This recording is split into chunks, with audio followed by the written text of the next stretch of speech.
Maaf ya Ustaz Agus, saya mau diskusi sama Amin ini, tapi saya Ya, juga silakan. mau memahami latar belakang Ustaz Amin. Yai Abata dan yang lain tolong direkam ya, mudah-mudahan ada banyak manfaatnya, banyak faedah ilmu dari Ustaz Amin, termasuk dari yang lain, termasuk dari saya pribadi. Boleh. Ustaz Amin, kalau boleh tahu, Ustaz Amin ini dalam hal pemahaman tentang memahami hadis dhaif itu bisa dijadikan hujah atau tidak?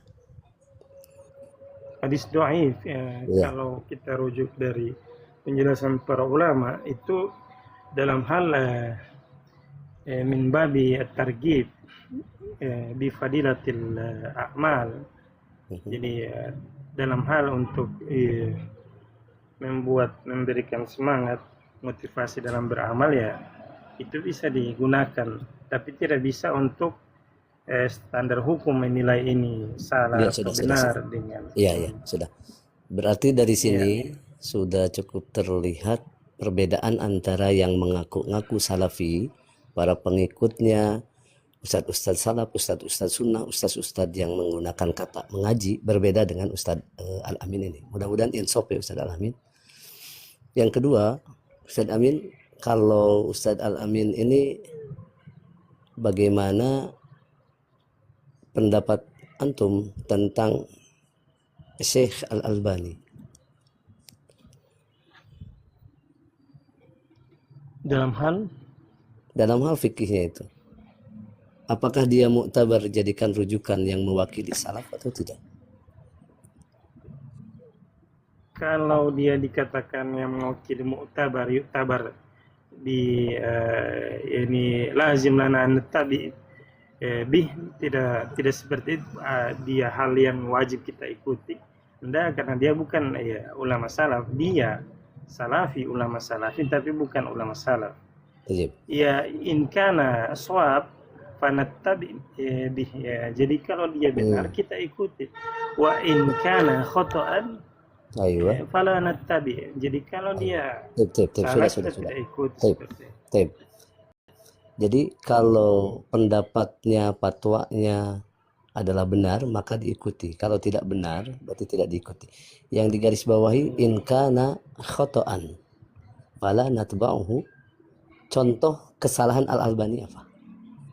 Mohon maaf. Jadi biar lebih mengakar, mengidentifikasi sebelum masuk ke diskusi itu, posisi antum berada di mana. Saya mengidentifikasi itu.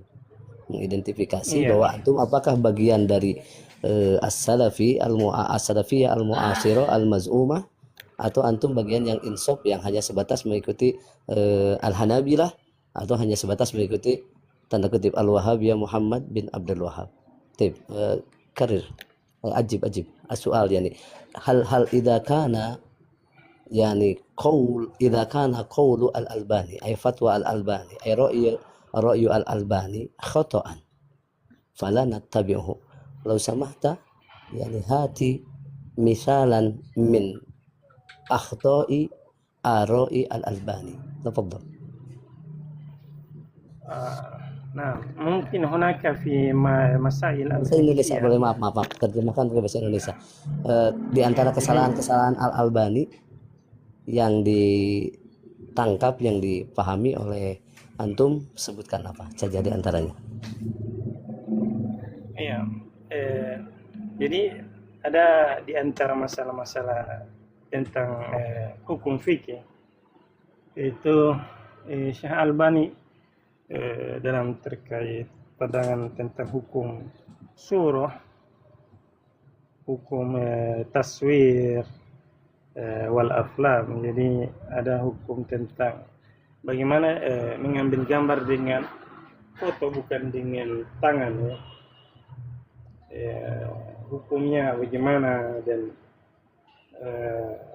masalah video bagaimana. Syekh Albani itu mengharamkan. Ada tiga ulama jadi kita tidak ikuti dia pasti karena kita lihat apa dalilnya Syekh Albani. Kalau dia mencocoki dalil, kita ikuti. Mungkin temanya di tema-tema yang tidak begitu viral. Tapi bagaimana pendapat antum tentang pendapat Syekh Al-Albani yang menyebutkan tentang bid'ah-bid'ah dalam hal fikih yang muktabar tapi dibid'ahkan? Contoh, misalkan, Contoh-contoh. contoh. Al-Albani menyebutkan bahwa sudah pasti sholat tarawih dengan jumlah rakaat lebih dari 11 rakaat itu bid'ah. Kaifa ra'yuka fi hadha?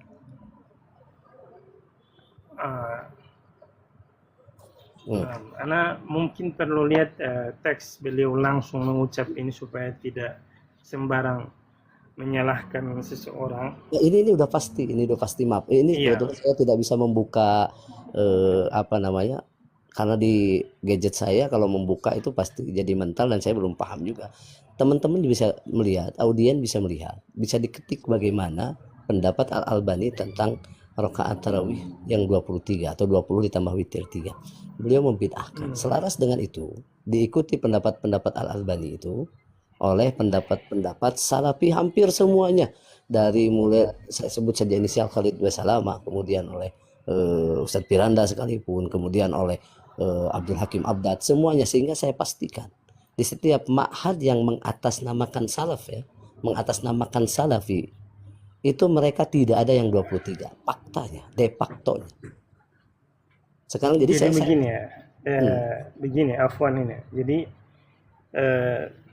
ada kalimat-kalimat di antara jawaban-jawaban para ulama di zamannya itu yang sudah meninggal di zaman akhirin ini, ada kalimat-kalimat dikatakan hada laysa minas sunnah.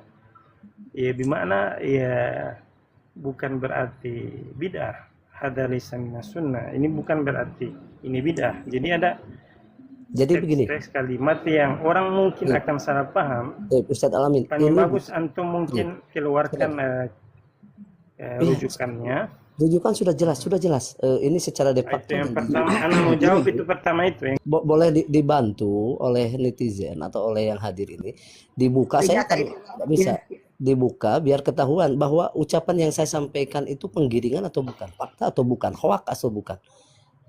Fakta Al-Albani membid'ahkan. sekarang kita masih Jadi sekarang nanti begini, kita masih sebentar Ustaz Amin, izin masuk. nanti kita masuk tentang tema bid'ah baru, tapi melihat dulu menyikapi tentang Al-Albani menyebutkan tentang jumlah rakaat 20 itu atau lebih dari 11 itu adalah bid'ah dan diikuti oleh pendapat salafi, dan faktanya tidak ada madhab salafi satupun yang melaksanakan tarawih 20 rakaat ditambah tidak ada.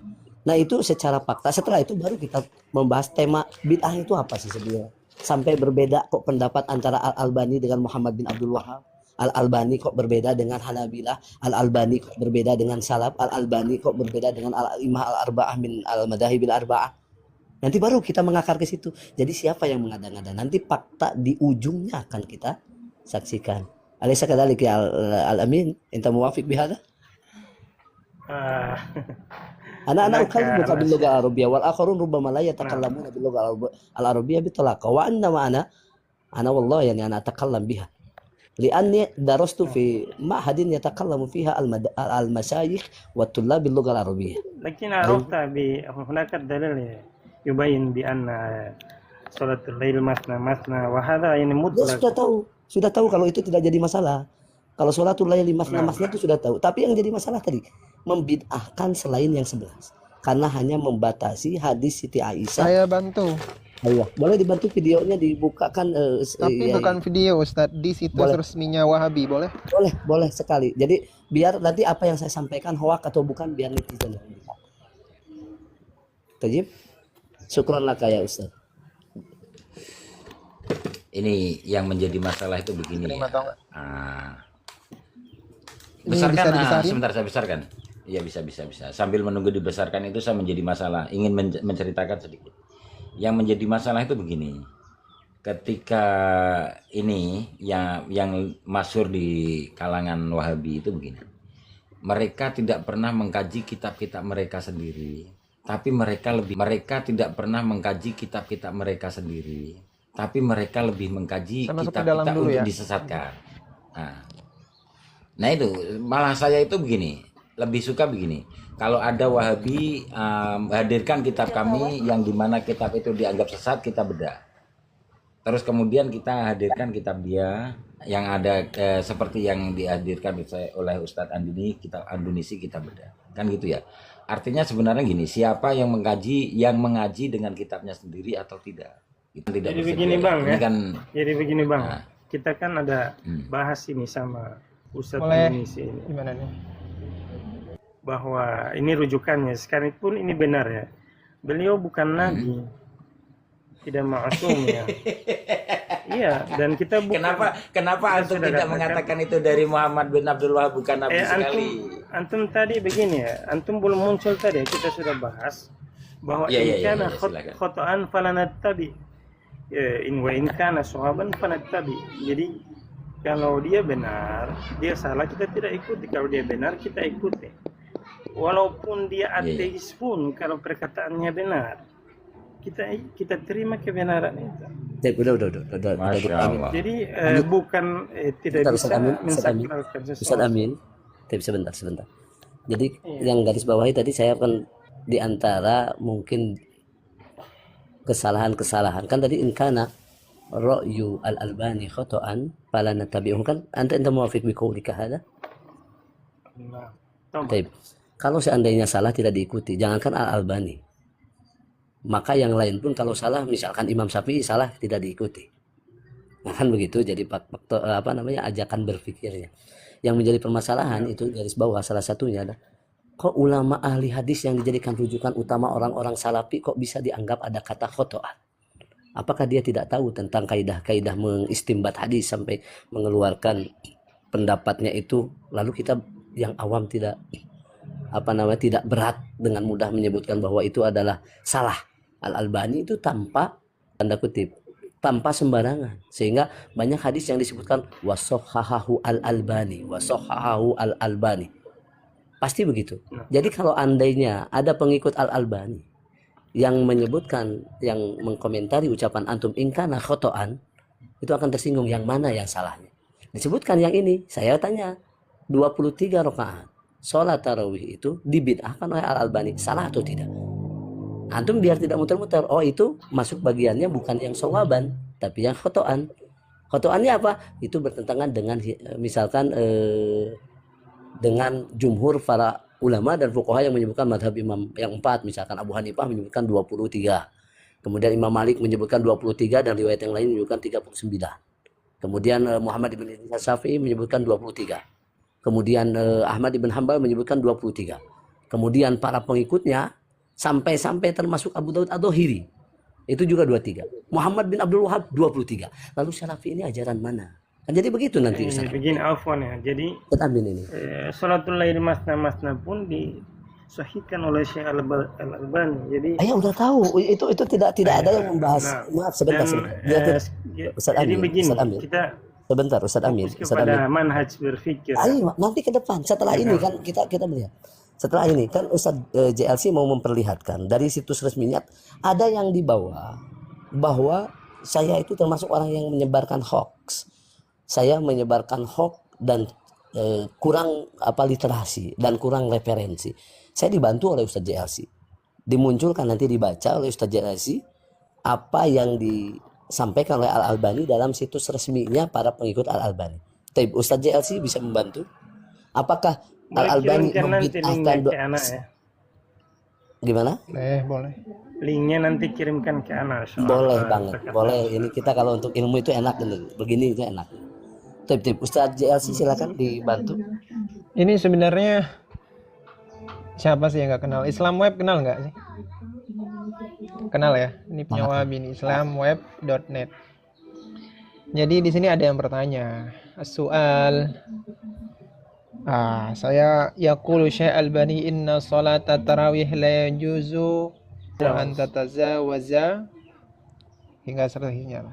Kemudian di sini disebutkan bahwa ulama, katanya di sini ya, ulama wa qad ikhtalafal ulama katanya di sini ya, ulama berbeda pandangan mengenai jumlah sholat tarawih. Kalau jumlah sholat tarawih. dan pendapat ini dipilih di sisi Abi Abdullah, yakni Imam Ahmad, dan juga As-Sauri. Ini saya minta maaf sekali HP saya, As-Sauri, kemudian Abu Hanifah, kemudian Imam Syafi'i itu 20 rakaat. Ya, adapun Imam Malik itu 36. Nah, di sini disebutin. Perhatikan. Wa dhahabal albaniyu ila wujub al-iktisaru ala 11 rak'atan wa anna ziyadata 'alaiha bid'atun wahtajja awalan ila akhirih. Jadi di sini Syekh Albani berpandangan tentang wajibnya meringkas sholat tarawih itu cuma 11 rakaat. Lebih itu bid'ah. Kemudian beliau berhujah dengan beberapa dalil-dalil. Yang saya ingin bantu dukung itu memang Syekh Albani itu memiliki fatwa seperti itu, bahwa wajib sholat tarawih itu 11, kalau lebih itu bid'ah. Terima kasih Gitu. ya Izyan. Terima kasih. Saya juga mau tanya nanti, antara Syekh Albani sama Syekh Ibnu Taimiyah itu punya perbedaan dalam akidah. Saya pengen tahu nanti sama Bang Amin ini mana yang benar sebenarnya. Tapi silakan dilanjut dulu. Tip. Ini Masya Allah, Ustadz Al-Amin luar biasa ini. Mudah-mudahan termasuk bagian dari yang insaf. Dan di bawah juga ada Ustadz Darul Qimah, juga mudah-mudahan bagian dari yang insaf ya. Menahan ucapan dari yang tidak baik, kemudian kita betul-betul by data, kemudian dengan menggunakan adab, kita berbicara tidak disamakan dengan orang-orang yang galil adab ya. Galil adab yang mengatasnamakan manhaj salaf tapi adabnya jangan ngomongnya kemana-mana. Jadi kembali lagi, Ustadz Al-Amin, ini fakta. Gimana gitu? Tidak di sini tidak langsung mubasyarah ilan nar. Oh, itu penting itu. Tolong direkam Iya. oleh semuanya. Oleh semuanya direkam. Jadi bid'ah itu tidak berkonsekuensi kepada neraka ya. Tolong berarti kullu bid'ah ini masuk ke tema bid'ah ini. Ya, tidak masuk tidak langsung ke langsung. neraka. Jadi enggak kullu bid'atin dolalah wa kullu dolalatin finnar. Alaysa kadzalik? Anta muwafiq bi hadha kalam wala la? Benar. Nah, Idan muwafiq. laki- Anta muwafiq bi kalami yani bi ibarati wa kullu bid'atin dolalah wa kullu dolalatin finnar. Idan finnar hada kullu ghairu dolalah. Jadi- Laisa kullu tidak bid'atin finnar, lakin kullu bid'atin dolalah. Dolalah ini kathir jiddan. Ayo, Hunaka man udah, ya'sillah beres. bisina. Ini teman-teman salafi ini dengar nih. Ustadz Al-Amin ini tidak menyebutkan setiap bid'ah itu masuk neraka ya, dengar ya. Ini selaras dengan pendapat-pendapatnya Ustadz Piranda. Piranda membagi bid'ah menjadi dua.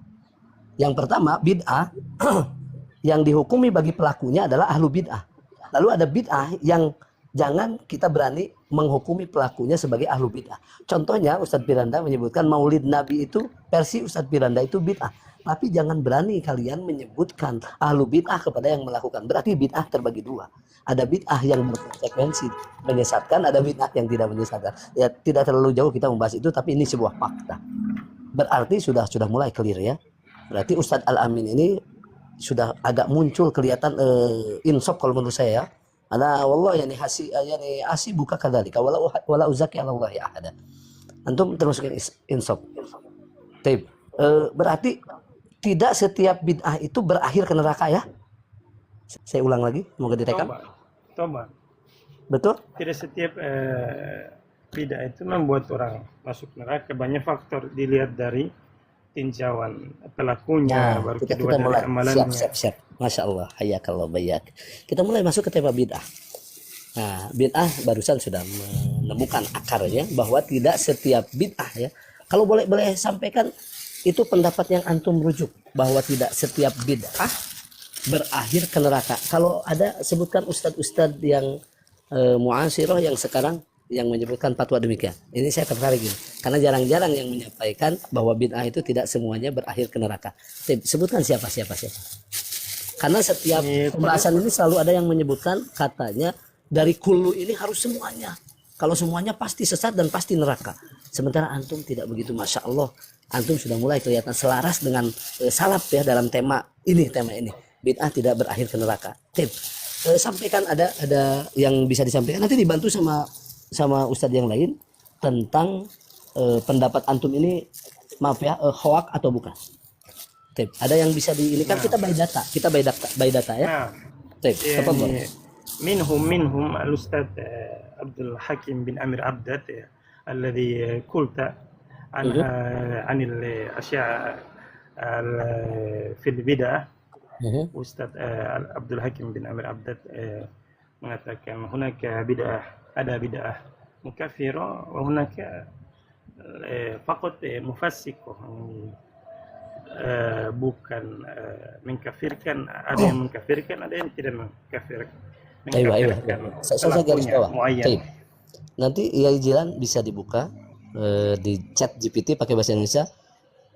Ustadz Abdul Hakim Abdad membagi bid'ah, ada yang mufassikoh, menjadikan pelakunya sebagai orang fasik dan pelakunya sebagai orang kafir, kan begitu ya? Nanti dicari faktanya. Di Tikodi ada masalah. Ya sudah. Tikodi beliau menjelaskan ya. Nanti dibuka. Tikodi itu yang memang serupa. Berarti sebentar.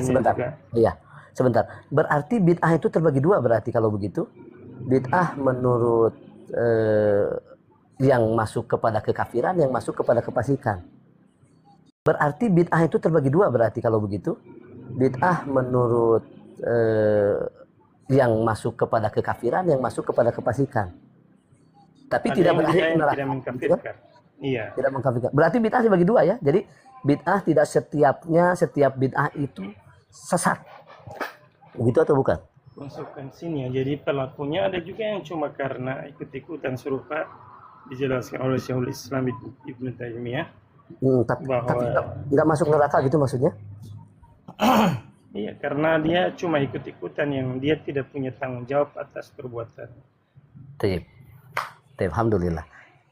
Kita sudah mulai masuk ke tema. Ini ada sedikit berbeda, sekalipun nanti sebenarnya pendapat yang antum sebutkan Ustadz Abdul Hakim Abdad itu menyebutkan begitu, tapi dia itu dalam fikih itu seolah mendudukan fikih itu kepada akidah. Beda fikih, beda akidah nantinya begitu. Ada.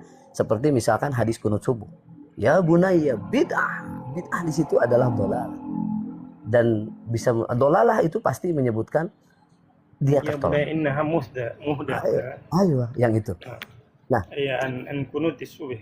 ayo kita lanjutkan. Sekarang tema bid'ah. Sekarang baru kita dengan antum, ana dengan antum berbicara tentang tema bid'ah. Yang pertama, bid'ah itu apa kalau menurut antum?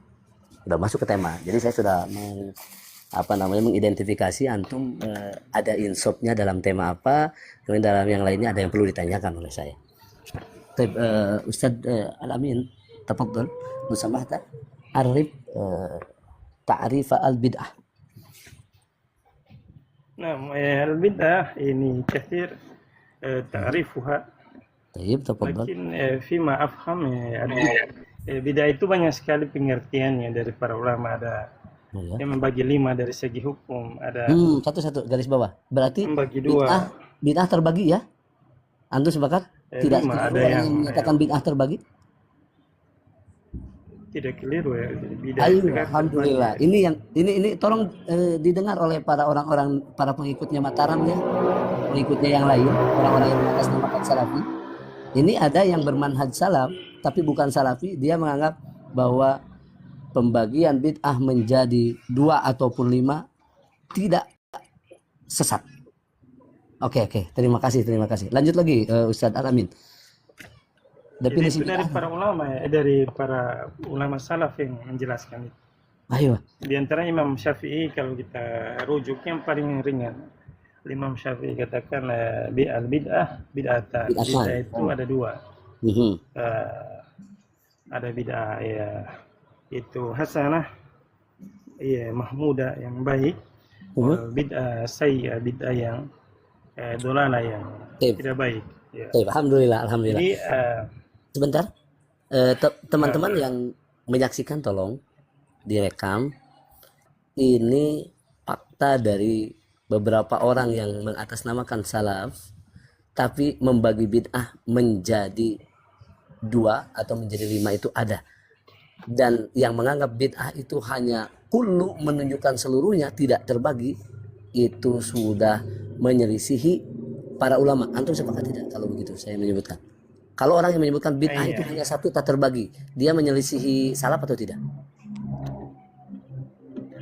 Ya, dari segi pernyataan khusus yang dimaksudkan cuma satu ya salah.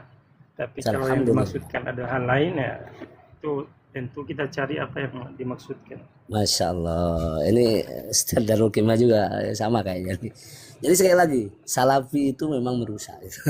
Tapi kalau ini enggak, yang ini. Tapi sekalipun nanti di ujungnya ada tema-tema mungkin yang ditanyakan oleh Ustaz JLC atau yang lain tentang akidah, ya mungkin ada kesamaannya ya antara Salafi dengan orang yang mengatasnamakan salaf ya. Dalam hal itu mereka merujuk misalkan ke Al-Athariyah, merujuk kepada yang lain. Sebenarnya itu yang membedakan. Nanti di ujungnya itu kalau pemahaman akidah itu mereka sepakat dalam hal menganggap Al-Asy'ariyah Al-Maturidiyah sebagai kelompok menyimpang dari akidah. Tapi kita awalnya dari tema bid'ah dulu, tidak termasuk tema ini.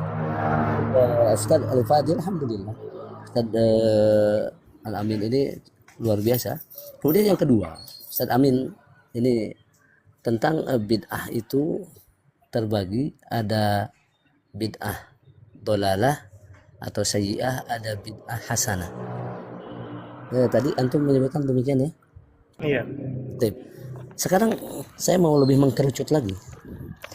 Contoh dari bid'ah hasanah yang antum dapatkan tapi dianggap dolalah oleh orang-orang salafi. Bisa menyebutkan atau tidak? Fakta di lapangan. Sebenarnya itu sayyi'ah, tapi kok bisa dipahami sebagai dolalah? Silakan. Jadi ini permasalahan soal ini, masalah bid'ah pun di antara ulama itu sering berbeda.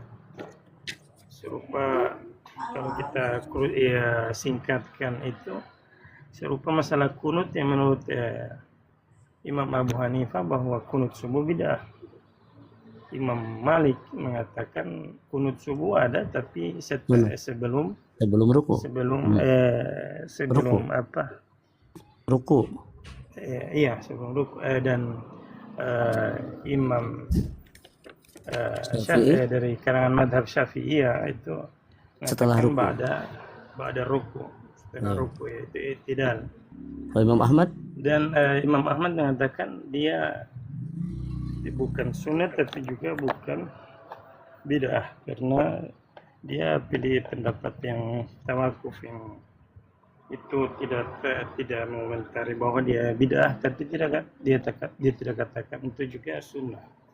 Jadi di antara ulama pun bisa berbeda begitu. Makanya juga wajar Syekh Albani juga mengatakan ini dalam hal tarawih ini bid'ah. Itu hal yang wajar yang sebenarnya kalau kita pahami dengan kepala dingin kita bisa memahami lebih rinci. Ya. Tidak setiap bid'ah langsung neraka, tapi kita iya betul. seperti itu. Makanya hal yang wajar yang jadi masalah ini orang-orang awam berkelahi gara-gara hal-hal yang para ulama saja membahas tidak begitu, suruh orang-orang awam sampai berkelahi dan seterusnya. Ya. Jadi ini udah sangat kontras, sudah bisa direkam bahwa tidak semua bid'ah berakhir di neraka. Berarti lalu kalau ada yang menyebutkan iyyakum fa inna asdaqal hadisi kitabullah wa khairul hadi hadi Muhammadin sallallahu alaihi wasallam wa syarrul umuri muhdatsatuha wa kullu bid'atin dhalalah wa kullu dhalalatin finnar. Itu yang menyebutkan kullu dhalalatin finnar itu kalau antum tahu riwayat siapa itu? Dalam hadis ya. Coba rujuk ya, buka dulu. Ya, boleh. Yang jelas ada dalam hadis ya, tapi mungkin disalahgunakan pemahaman finnar itu oleh orang-orang yang mengatasnamakan salafi itu ya. Antum sepakat ya? Iya, jadi al-kul itu bukan di mana banyak mananya. Al-kul itu kata-kata kul itu bukan berarti tidak ada pengecualian. Jadi kan jadi serupa dalam Al-Quran disebutkan tentang kullu man 'alaiha fan ya, setiap yang ada di. Jadi tidak ada di situ disebutkan kecuali, tapi bisa dipahami kecuali. Ya, berarti kalau kul, ya, sebentar. Berarti lafaz kullu itu tidak menunjukkan kullu itu secara keseluruhan tidak ada yang menyelisih satupun. Begitu kan? Iya, jadi ya, sebentar. Ini yang membedakan kontras antara Mataram, ABS dan yang lain-lain. Ustaz Al-Amin itu tidak demikian. Jadi kullu itu tidak selalu bermakna seluruhnya. Tapi kullu ini orang-orang yang lihat-lihat ini, yang suka kajiannya dibatalkan, sampaikan. bahwa para ulama itu sebenarnya menyebutkan kata kul itu tidak seluruhnya sama dan tidak ada yang menyelisih satupun, tidak. Tapi kata kul yang tadi disebutkan kullu, yang kullu itu ada yang kalau kullu nafsin dha'iqatul maut itu kemana itu masuknya itu Ustaz Alami? Nafsin dha'iqatul maut. Setiap Kulunya sebagian atau yang menunjukkan seluruhnya? Dalam makna ayat itu ya seluruhnya. Ayo, berarti itu, ya betul. Itu di dalam ilmu mantik itu disebutkan sebagai kullu yang menunjukkan sebentar, kullunya kullu ada majmu, ada yang jami itu kan. Nah, jadi disebutkan di sini kullunya kullu jami berarti. Nah, mereka itu selalu menertawakan yang membahas tentang kullu jami dan kullu majmu. Tapi kalau antum, masya Allah, sekalipun antum tidak belajar ilmu mantik kan, kalau ilmu mantik sangat dibid'ahkan dan ilmu kalam itu sangat dibid'ahkan oleh orang-orang yang bukan hanya sekedar salafi tapi wahabi juga demikian. Kalau yang kedua Ustaz, kullu yang tidak seperti tadi kullu menyeluruh seperti kullu nafsin dha'iqatul maut, ada nggak contoh dalam Al-Quran kullu yang tidak menunjukkan kepada bukan keseluruhan?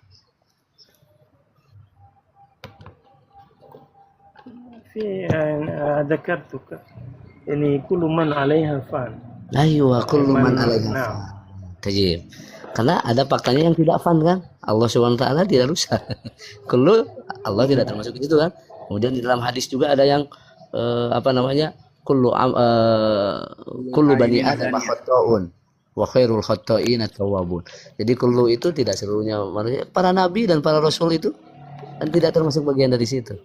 Dan tidak melebar lah. Antum sudah clear bahwa pemahaman antum bukan orang-orang yang sama seperti salafi. Jadi salafi jangan merujuk-rujuk pendapat-pendapat, oh kata Ustadz Abu Fadilah begini, kata Ustadz Al-Amin begini.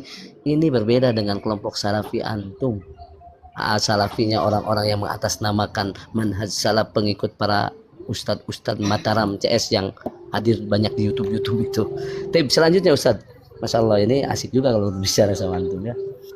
Berarti sekali lagi kalau kullu itu tidak menunjukkan kepada keseluruhan, tapi ada bermakna sebagian ya kita artikan boleh? Ada pengecualian, ada ya, berarti boleh saya tambahkan Ustadz? Baik, boleh silakan Ustaz Jian. Dalam kitab Lisanul Arab ma'ruf ya, kitab Al-Imam Ibnu Manzur ya. Jilid ke 11. Jilid 11 ini sebagai pukulan terhadap Sultan Mataram yang bilang nggak ada. Saya mau naik, mau kasih tahu tapi dia nggak mau naikin. Di jilid 11 halaman 597. Cek di sini. Qala Ibnu Athir, maudhi'u kul al-ihatah bil jami'. Kul itu fungsinya itu meliputi dengan sekalian. Waqad tusta'malu fi ma'nal ba'dhi. Kadang-kadang kul itu dipakaikan dengan makna ba'dhi. Jadi dalam kamus sendiri, Lisanul Arab, Tajul Urus, ada yang lebih dekat lagi fasenya itu abad ke-5 Hijriyah. Dalam kitab Majmu'ul Mughis fi Gharibil Qur'ani wal Hadis sama juga. Jadi qala Ibnu Jabban qad yusta'malu kul bi ma'na ba'd inda qaumin. Gitu saja Ustaz. Lanjut. Terima kasih. Betul. Jadi clear ini, banyak faidah ini yang dibaca oleh orang-orang ya seperti yang Gus Wahabi atau mungkin Altab CS dan lain-lain. Ini biar ketahuan ada yang insaf loh.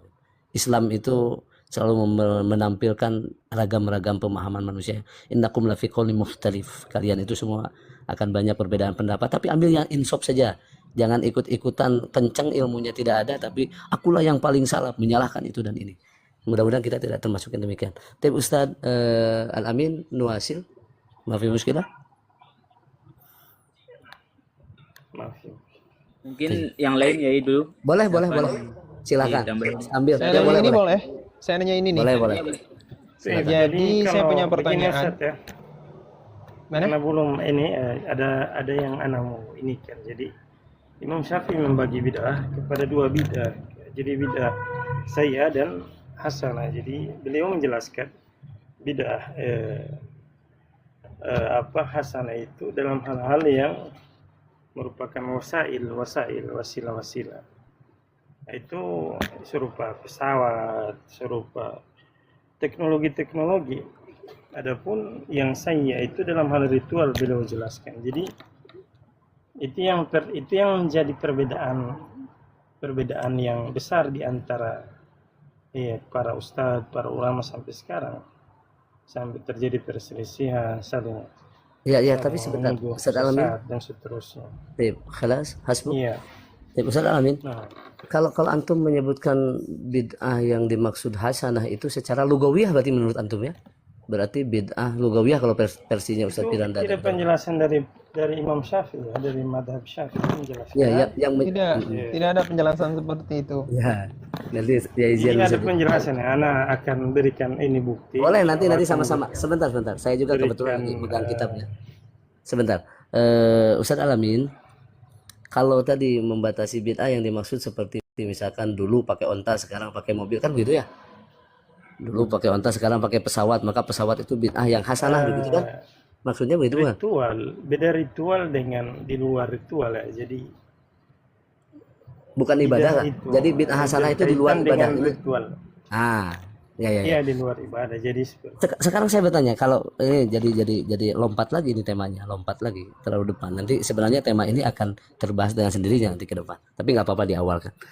Ustadz Alamin, kalau ucapan Umar itu nikmatil bid'atu hadihi itu termasuknya kepada bid'ahnya bagian dari ibadah atau bagian di luar ibadah?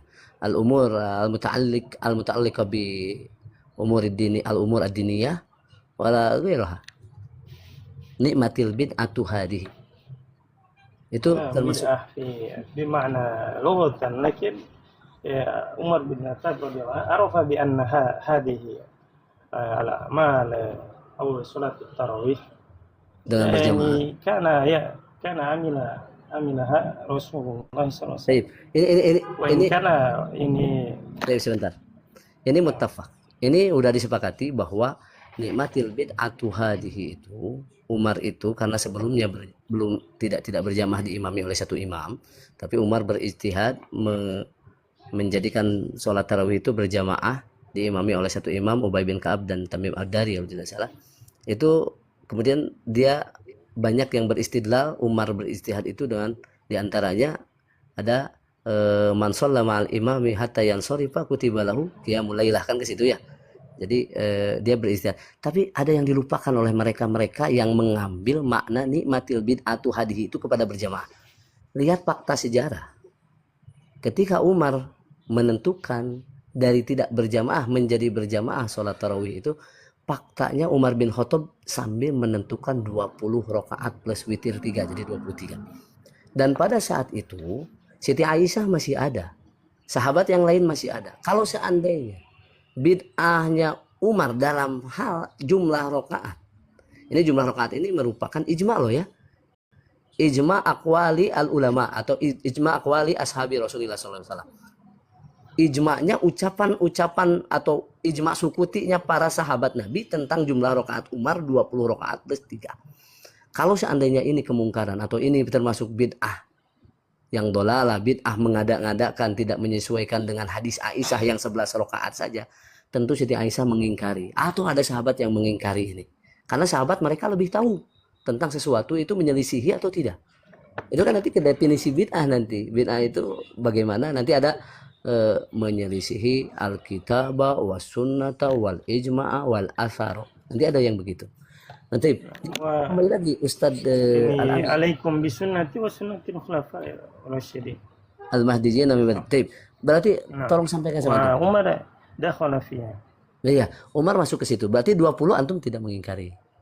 Mudah-mudahan kalau dengan statement antum dan orang-orang berilmu nanti ada manhaj salaf yang sholatnya itu tarawihnya 23 rakaat ya, mudah-mudahan. Dan kalau ada bisa diliput. Lakin fi Indonesia ini mada 20 raka hada atau hadih ini karena laysa hunaka tidak ada yang sama. Anda yang lihat jumlahnya sakinah wa Anda juga Ustaz. Kalau faktanya yang 20 banyak kok yang ini sebentar. Yang 20 rakaat di Indonesia itu sebentar.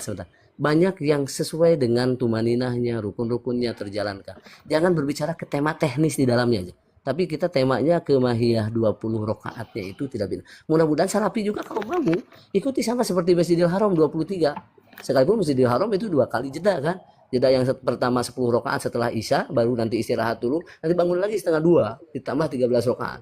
Kemudian 15 hari terakhir juga ada kunut witir, ada kunut witir sama sebenarnya. Nah, di Indonesia itu sangat membid'ahkan itu faktanya. Mudah-mudahan sekali lagi statement seperti antum menerima bahwa Umar itu bagian dari alaikum bisunnati wa sunnatil khulafa'il rasyidin al mahdiyyin min ba'di abdu 'alaiha bin nawazid, termasuk bagian daripada khulafa rasyidun yang diambil pendapatnya. Maka mudah-mudahan ma'had salafi ini dengarkan oleh semuanya, nanti di Ramadan tahun 1448 ada yang melaksanakan 20 rakaat, sehingga di situ akan lebih menjauhkan dari perpecahan. Nanti Indonesia udah aja lah 23 rakaat aja, karena itu mengikutinya madhab Imam 4, mengikuti asarnya Umar, mengikuti juga oleh orang-orang setelahnya, termasuk adan yang 2 kali dan lain sebagainya. Kalau dengan ilmu itu insya Allah lah orang itu akan banyak ini. Jadi melebar ya. Tapi boleh dilanjut dulu, boleh ada yang mau bertanya dulu, boleh kepada Ustaz Alamin atau kepada yang lain. Assalamualaikum. Jadi begini Ustaz, sebelum ada yang bertanya, mau Gimana? ini yang jadi masalah, banyak yang tarawih di Indonesia cepat sekali. Nah, Umar bin Khattab punya ijtihad, ya, untuk memperbanyak rakaat dan memendekkan bacaan. Itu tidak membuat, bukan mempercepat-cepat, membuat terburu-buru dalam sholat. Ya. Jadi sebentar Ustaz. Di Indonesia yang jadi masalah serupa itu bukan soal 20 diterima apa tidak. Sebentar. Kalau itu sekali lagi ke teknis ya. Kalau teknis itu menyesuaikan.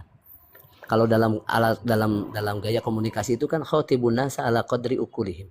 Ajaklah bicara manusia itu sesuai kadar akalnya. Termasuk menerapkan syariat juga sesuai dengan kemampuan keawaman mereka. Kalau dalam pepatah dalam usapan usul fikih, ma la yu'khadu kulluhu la yutraku julluhu. Apa-apa yang tidak bisa diambil secara idealnya memang 20 rakaat itu menyesuaikan seperti zaman Rasul, tidak seperti yang Al-Utsaimin dalam hal ini menyatakan sholat tarawih yang setengah jam itu dinyatakan tidak sah, kan ada, kalau tidak salah menyatakan lebih cenderung tidak sah lah begitu. Tapi kalau kita tidak, karena melihat kondisinya Ustaz, kondisi masyarakat itu enggak sama semuanya dalam hal tentang pemahaman agamanya dan semangatnya berbeda. Jadi melihat itu ala qadril aqliyah. Jadi melihat kemampuan mereka mau tarawihnya sudah biasa. Sudah luar biasa. Jadi jangan sampai orang nggak mau sholat tarawih karena sholatnya itu lama banget. Jadi begitu. Kalau itu kita kan melihatnya ada tema-tema ijtihadiyah di situ dalam teknis-teknis fiqh dakwah di situ Ustaz. Karena dakwah itu laisa mujarrad, bukan hanya sekedar menyampaikan al-haq itu seenaknya. Antum menyatakan inna dina indallahil Islam di negara atau daerah yang semuanya mayoritasnya non muslim. Kalimatnya benar, tapi teknisnya salah. Kalimatu haqqin yuradu bihal batil. Nanti begitu antum menyatakan saya harus memperjuangkan bahwa takbir di mana-mana harus diinikan, takbir Idul Fitri, Idul Adha di malam misalkan. Atau misalkan adan lah. Adan kita harus diperdengarkan kepada orang-orang. Antum melakukan itu di Bali di hari Nyepi, antum nggak bisa. Antum nggak bisa. Jadi di situ menyesuaikan kondisi. Islam itu dimanapun dia akan menyesuaikan kondisi. Baru nanti ada hukum-hukum istihadiyah di sini. Al mahduratu bihu ad-daruratu tubihul mahdurat, ada nanti. Jadi kemudian ada yang ketika darurat bertemu di satu darurat ambil yang paling ringan. Kan itu usul fikih juga dipakai. Karena bukan bid'ah usul fikih itu. Jadi begitu Ustaz ya. Jadi tidak masuk ke tema 20-nya iya, tapi kalau Indonesia 20-nya sangat jauh dari ideal seperti para ulama. Jangan ke sana. Kalau para ulama Indonesia itu lebih memahami bahwa Indonesia itu bukan seperti spiritualnya orang Arab. Orang Arab juga banyak kok. Ketika saya tinggal di Arab itu banyak yang sholat tarawihnya malas-malasan, bahkan nggak sholat tarawih banyak kok. Yang sholat wajibnya aja nggak mau banyak. Tapi tidak jadikan patokan. Kalau itu dilihatnya itu udah mau datang ke masjid melaksanakan itu sudah luar biasa. Maka di situ imam itu melakukan tahfif. Sebagaimana Rasulullah SAW menyebutkan kepada Mu'ad dulu. Mu'ad pernah mengimami orang. Kemudian panjang bacaannya. Lalu makmumnya itu merasa berkeberatan. mengadukan kepada Rasulullah. Apa yang diucapkan oleh Rasulullah? Afatanu anta ya Mu'ad. Kamu mau menjadi pemberi fitnah. Sekalipun Rasulullah SAW memberikan contoh sholatnya dalam satu rakaat itu Al-Baqarah, Ali Imran sampai An-Nisa sebagiannya. Apakah mengikuti contohnya seperti itu? Harus dilihat ketika jadi imam itu, lihat di belakang. Ada yang sibuk, ada yang sakit, ada yang apa, sesuaikan mereka. Jangan membuat mereka repot.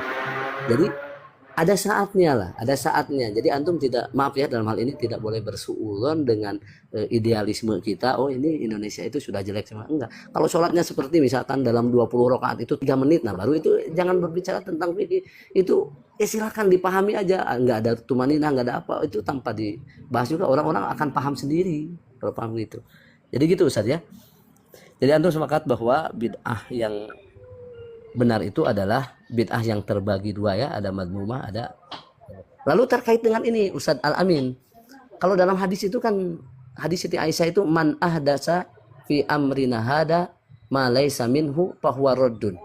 Itu alasan yang selalu dipakai oleh orang-orang yang mengatasnamakan salafi bahwa itu tidak terbagi, bid'ah itu tertolak semuanya. Kemudian dalam hadis yang lain man amila amalan laisa alaihi amruna fahuwa raddun. Bagaimana pendapat antum tentang itu? Sepakat nggak antum dengan pendapat salafi yang mengambil man ahdasa fi amrina hada ma laisa minhu dengan man amila amalan laisa alaihi amruna fahuwa raddun, bahwa semua bid'ah itu tertolak? Bagaimana menurut antum? Dalam perkara dia kalau seandainya memang bid'ah dan menyelisihi ala fahmi salaf, dalam artian amalan yang dilakukan oleh para salaf, ya khairul qurun yaitu Korni sumaladina sahabat tabi'in atba'u tabi'in, cuma 3 itu ya. Kalau seandainya menyisihi dari 3 generasi terbaik tersebut, amalan itu dibuat setelah 3 generasi tersebut dan jelas dia memang bid'ah, maka dia tertolak laisa bima'na dakhalan nar. Tertolak bukan berarti langsung masuk neraka. Tertolak, cuma tertolak. Tidak diterima. Sebentar. Kalau tidak keberatan bisa diterjemahkan kata man ahdasa fi amrina hada ma laisa minhu fahuwa radd. Man ahdatsa fi amrina hada ma laisa minhu. Barang siapa yang mengada-adakan dalam urusan kami ini, yaitu Nabi Muhammad dan urusan Allah, malaysa minhu, yang bukan bagian dari urusan tersebut, yaitu urusan Allah dan Rasul, ya fahuwa raddun, maka dia tertolak. Sekarang pertanyaannya, kata bukannya coba dibuang. Kata bukannya dibuang. Contoh misalkan man ahdasa fi amrina hada makana minhu. Laisanya pakai kana. Secara terjemah tapi ya, tidak merubah hadis. Kita tidak merubah matan hadis, tidak. Tapi secara terjemah man ahdasa fi amrina hada makana minhu bahwa makbulun atau mardudun.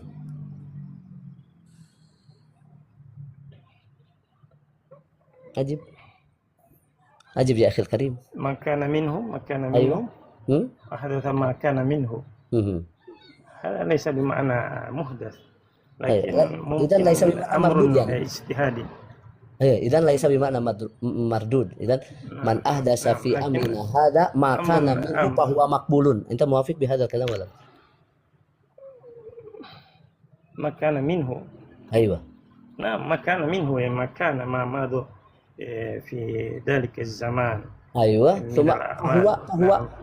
Fahuwa maqbul wala fahuwa mardud kalau begitu? Maqbul. Aywa. Berarti antum sepakat. Antum berbeda dengan salafi, luar biasa. Luar biasa. Antum mudah-mudahan ya kecenderungannya antum setidaknya lah ke Hanabilah ya. Tapi kita tidak masuk nanti ke tema Wahabiyah, nanti ada tema, mudah-mudahan bisa ada diskusi lagi, kita berbicara tentang tema Wahabiyah nanti ke depannya. Jadi kalau memahami ini, kalau antum itu berbeda dengan salafi. Ini agar semua tahu ya, bahwa jangan dianggap orang-orang yang mengatasnamakan manhaj salaf itu sepakat semuanya, tidak ada kesepakatan mereka. Anak juga salafi ya. Tapi anak tidak ngaku-ngaku anak salafi. Tidak. Antum mengintisab. Nah, iya. Karena itu masalah yang pertanggungjawaban di hadapan Allah. Iya. Jadi kalau ngaku-ngaku salafi tidak baik ya Ustaz ya? Kurang ini nanti akan mendatangkan sifat. Masya Allah. Ini menyucikan diri. dengarkan oleh semua netizen. Ucapan salafi itu sebenarnya tidak bagus. Ini selaras dengan ucapan Usman Al-Khamis, kemudian Ustadz di Saudi juga banyak, Wahid Abdul Salam Bali, kemudian Nabil Al-Awali, kemudian yang lain. Janganlah mengatasnamakan salaf itu justru karena memang salafi ini sekarang sudah menjadi definisi, Ustadz. Definisi di lapangan itu kalau berbicara salafi yang dilihat Mataram. Berbicara salafi ya yang dilihat itu ABS. Berbicara salafi itu yang dilihatnya berarti Riyad Bajreng. Kan begitu. Itu fakta, Ustaz. Sekalipun antum menyebutkan salafi tapi antum pendapatnya bid'ah terbagi dua atau bid'ah tidak satu, antum tetap ditolak, mereka bukan salafi. Bahkan saya pernah mendengarkan kajiannya, maaf ya, Ustadz Umar Asewed itu membahas khusus tentang kitab Irsyadul Bariyah. Itu menyebutkan bahwa salafi KW itu banyak, diantaranya adalah para pengikutnya Asyururi atau Ahmad Surur. Jadi yang disebut dengan Sururi Kutbi itu atau Ikhwani itu. Jadi ini fakta di lapangan. Antum bolehlah menyebutkan salafi dan salafinya bukan salafi mereka. Tapi kalau saya secara pribadi, anak muslim dan sunni aja. Anak muslim sunni minal asy'ari al maturidiyah. Udah beres. Kalau antum misalkan antum muslim sunni al asy'ariyah, ya boleh silakan. Nggak ada perlu ini kok. Jadi yang jadi masalah itu ketika menganggap diri yang minoritas yang banyak mengganggu orang ini, menganggap paling mendamaikan, paling sunnah, paling dekat ke Rasulullah. Saya kalau bertentangan dengan Ustadz Mataram berarti bertentangan dengan ulama, karena Ustadz Mataram paham dengan ulama. Kalau saya bertentangan dengan ulama berarti bertentangan dengan salaf. Kalau saya bertentangan dengan salaf, saya bertentangan dengan Rasulullah. Kan begitu kalau dalam cara berpikir itu. Jadi kalau dalam cara berpikir mantik itu begini, ada tasawur, kemudian ada tasdik, kemudian ada pembahasan dalalah. Baru nanti kemunculan, oh ini kemana ini arahnya pembicaraan, itu ketahuan. Masyaallah ala kulli hal, wallahu man yani tasarruftu bi ma'rifatika ya Ustaz Alim. Kalau boleh tahu antum dari Gorontalo ya kalau gaya-gayanya? Iya. Boleh saya masuk? Silakan. Boleh. Ustadz Al-Amin, menurut yang antum ketahui, bid'ah hasanah dalam mazhab Syafi'i itu hanya terpatok pada perkara duniawi, khususnya perkara wasail, atau umum mencakup perkara ibadah juga. Karena saya tadi mendengar ada pemisahan ya, ada yang namanya ritual dan satu lagi apa itu non ritual entah apa. Apakah benar seperti itu yang antum pahami? Iya, jadi yang menurut pengetahuan yang sejauh yang Anda tahu, jadi Imam Syafi'i menjelaskan bid'ah ada dua, bid'ah sayyi'ah dan itu madmumah dengan mahmudah, hasanah dan sayyi'ah yang baik dan yang buruk. Dijelaskan bahwa bid'ah mahmudah itu adalah ya serupa itu wasail ya wasilah-wasilah yang bukan merupakan proses saya tahu, ritual Ustaz, ibadah. Boleh saya tahu di mana beliau menjelaskan seperti itu? Kalau bid'ah hasanah itu wasail saja, di mana itu?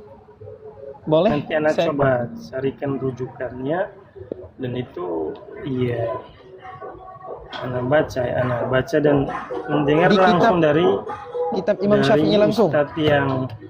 Ustadz ya dari kalangan NU sendiri yang jelaskan juga, kalangan Aswaja yang jelaskan.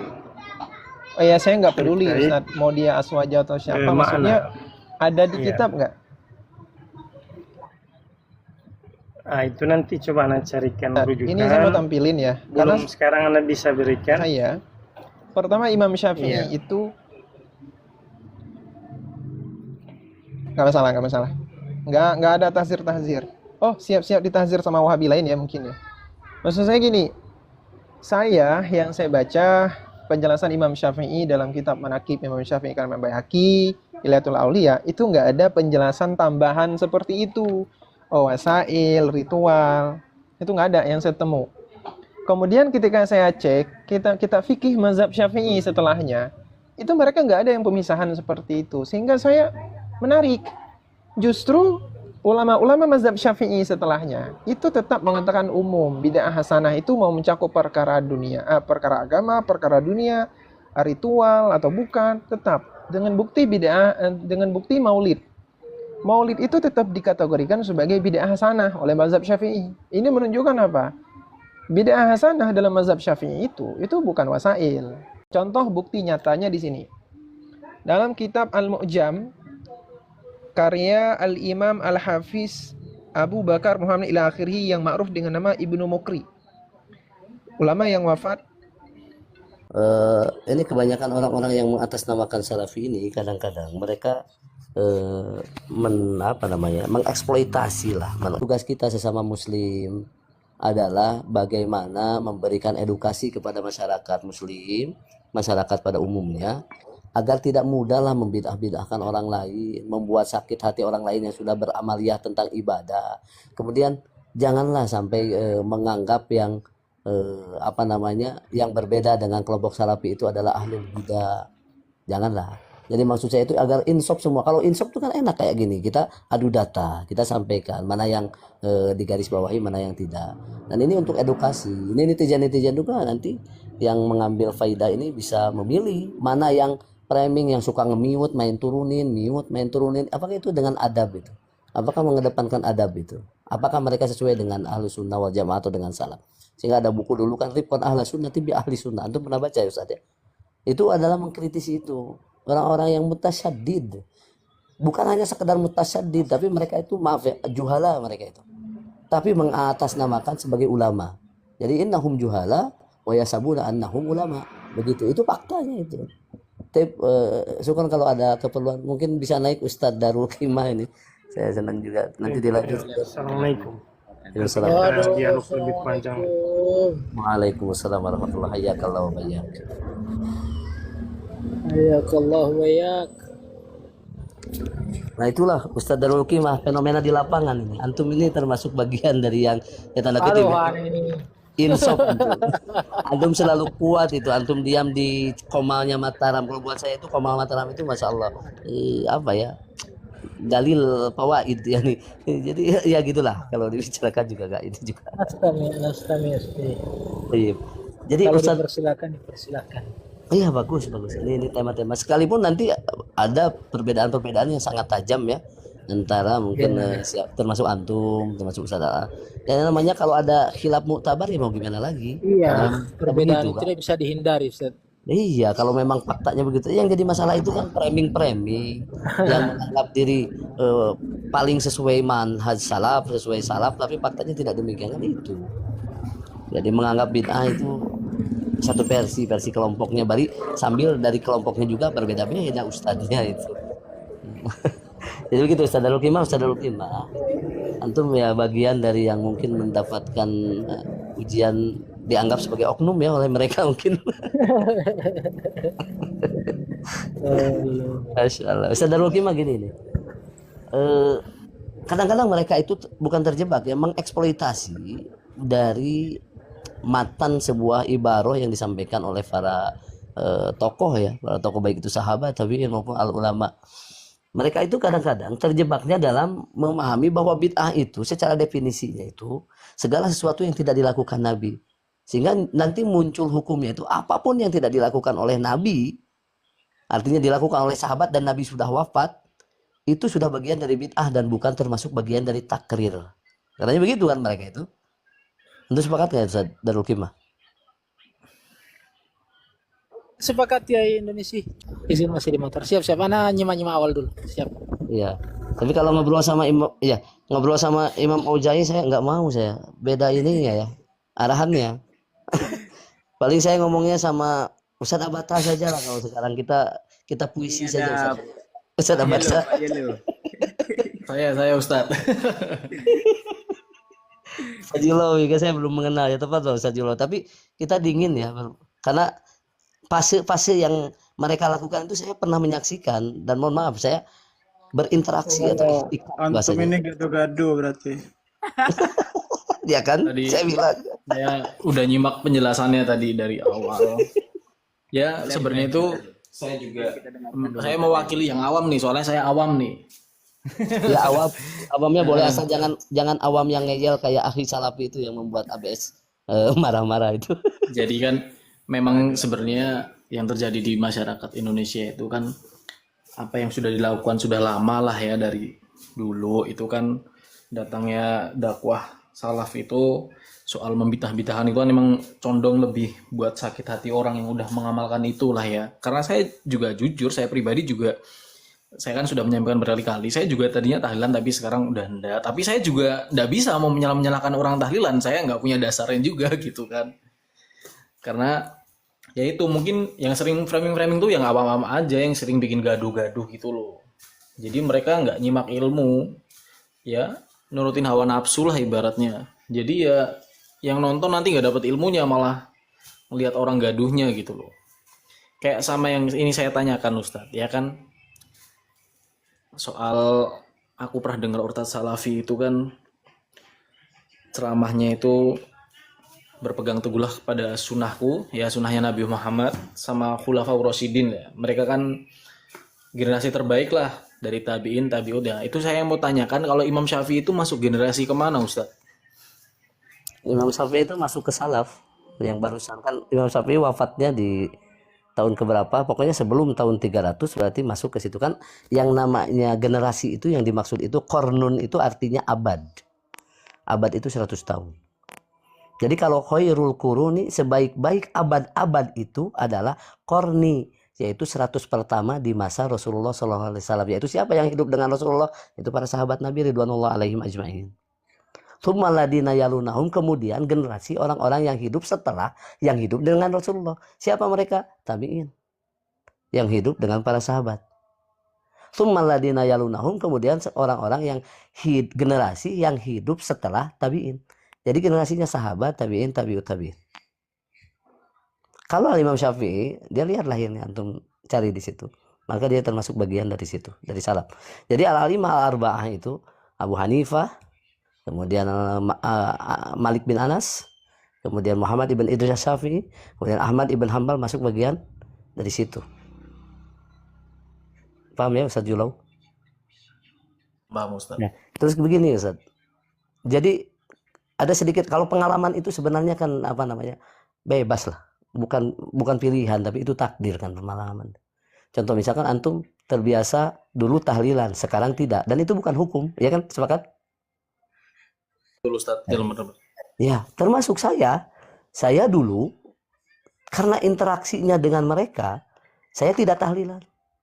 Namun dengan bertambah ilmu, saya tahlilan sekarang.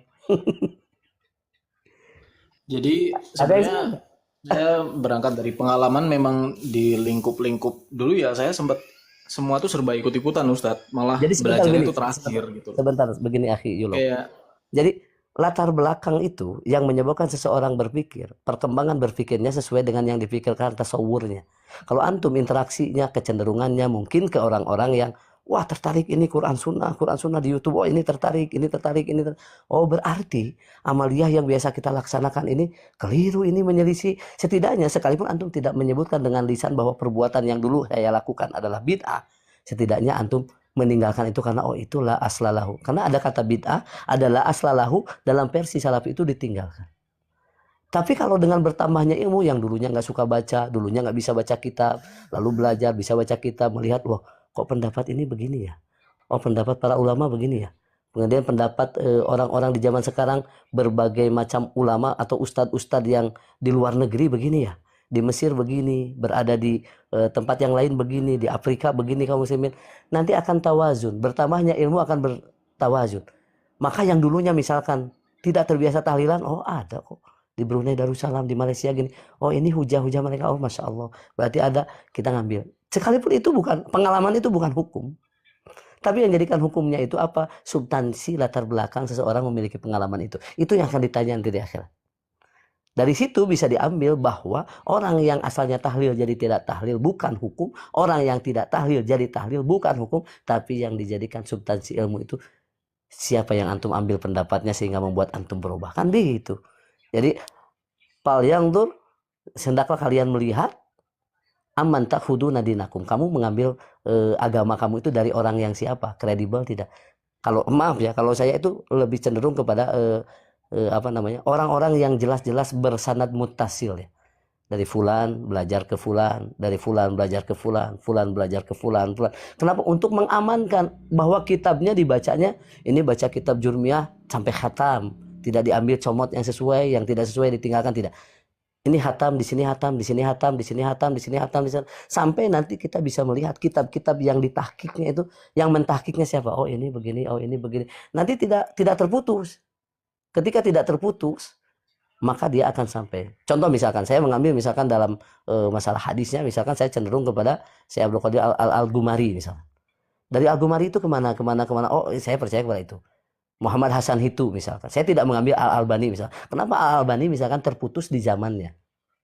Al-Albani terputus kepada Syekh siapa? Yang Mu'tabar. Kalau saya pribadi ya, saya pribadi. Antum lagi benar itu. Nah, Imam Auza'i maaf ya, saya tidak bisa meladeni tembok.